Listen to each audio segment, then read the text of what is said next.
Hola, alumno o alumna. El día de hoy vamos a revisar la lectura Identifica las sustancias que utilizas en tu rutina diaria, que es parte del aprendizaje número 3 y que se contiene en el cuadernillo de la Academia Nacional de Química. Seguramente ya has escuchado que todo lo que nos rodea está constituido por materia y energía. La materia es básicamente todo aquello que ocupa un lugar en el espacio.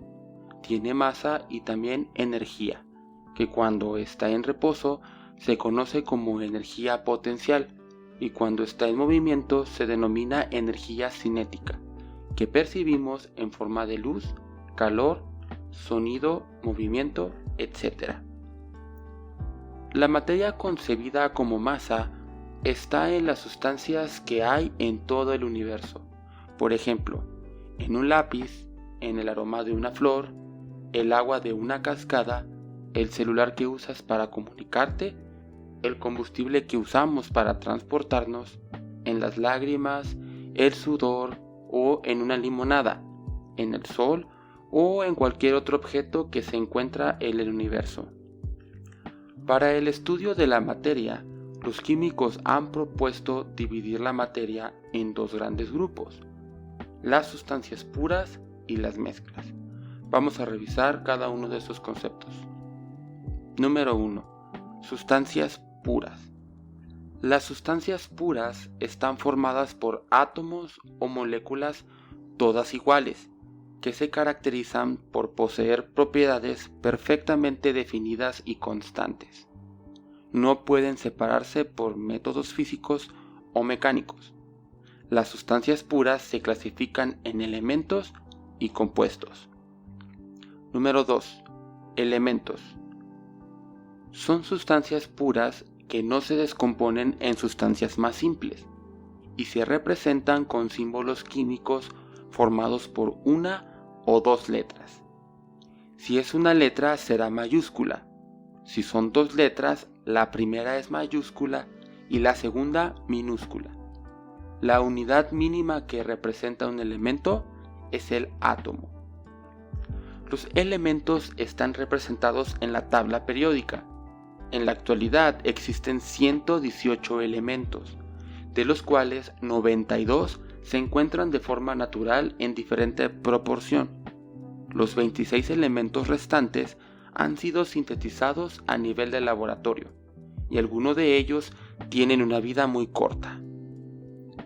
Algunos elementos que se encuentran de forma libre en nuestros ecosistemas son estables cuando se encuentran como átomos individuales, es decir, como moléculas elementales nanoatómicas, como sucede con el hierro, el cobre y el aluminio, entre muchos otros.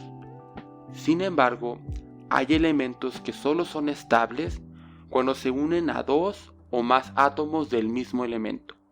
Por ejemplo, el oxígeno que respiramos es O2, una molécula elemental diatómica. Lo mismo ocurre con el hidrógeno, H2, que emanan los volcanes, el nitrógeno, N2, que abunda en el aire, o el irritante cloro gaseoso, Cl2, entre otros.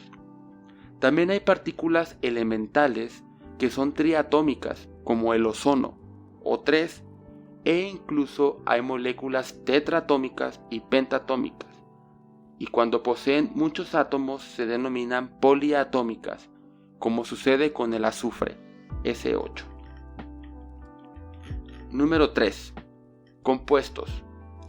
Son sustancias formadas por la unión de dos o más elementos en la tabla periódica, en proporciones fijas.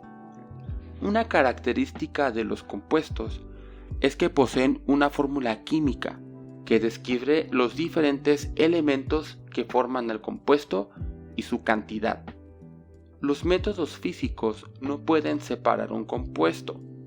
Estos solo pueden ser separados en sustancias más simples, por métodos químicos, es decir, mediante reacciones. El agua, por ejemplo, es un compuesto formado por dos elementos químicos diferentes, el hidrógeno y el oxígeno. Para separar el compuesto es necesario un proceso químico muy complicado. Otro ejemplo de compuesto es el cloruro de sodio, conocido como sal común. Número 4. Mezclas.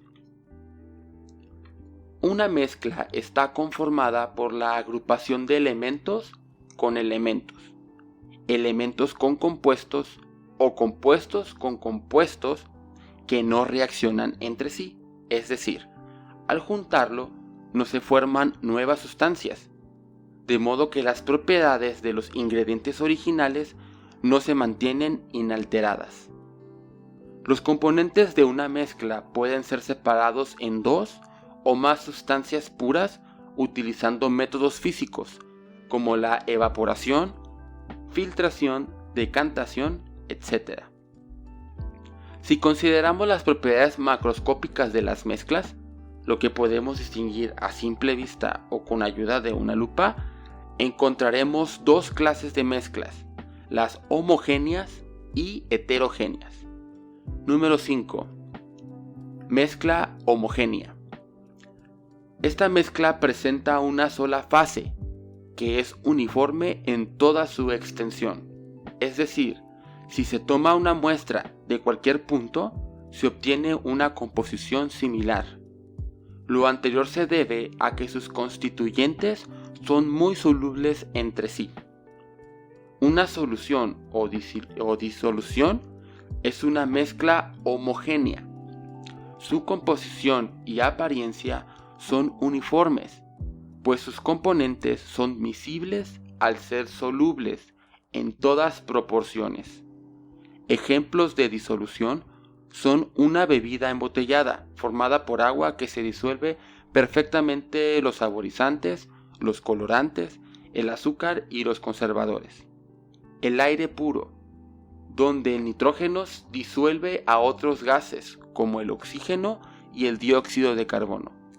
Y las aleaciones como el acero, el latón y el bronce. Número 6. Mezcla heterogénea. Están integradas por dos o más fases, donde es posible distinguir a sus distintos componentes. Al tomar muestras de una y otra fase, se observan composiciones distintas, pues los constituyentes no son solubles entre sí. Algunos ejemplos de mezclas heterogéneas son agua y aceite, ensalada de frutas, café capuchino, aire contaminado. Las mezclas heterogéneas básicamente pueden ser de dos tipos. Suspensiones. Están formadas por un sólido en polvo o pequeñas partículas no solubles que se dispersan en un medio líquido.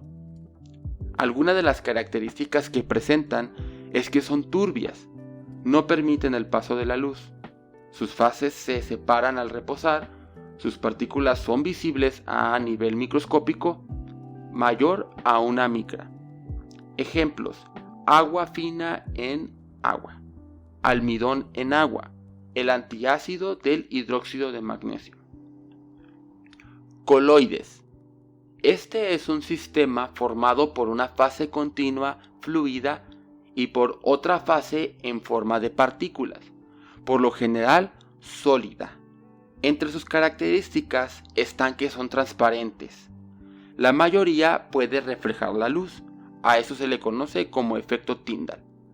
Su principal propiedad es que tienen tendencia a agregarse o formar coágulos. Y por último, cabe destacar que si se dejan en reposo no lo hacen. Ejemplos: la crema batida, la mayonesa, la piedra pómez, el humo, las gelatinas, las jaleas, el vidrio y los fijadores de cabello. Bueno, con eso terminamos la lectura. Muchas gracias por su atención y nos vemos en el salón de clases.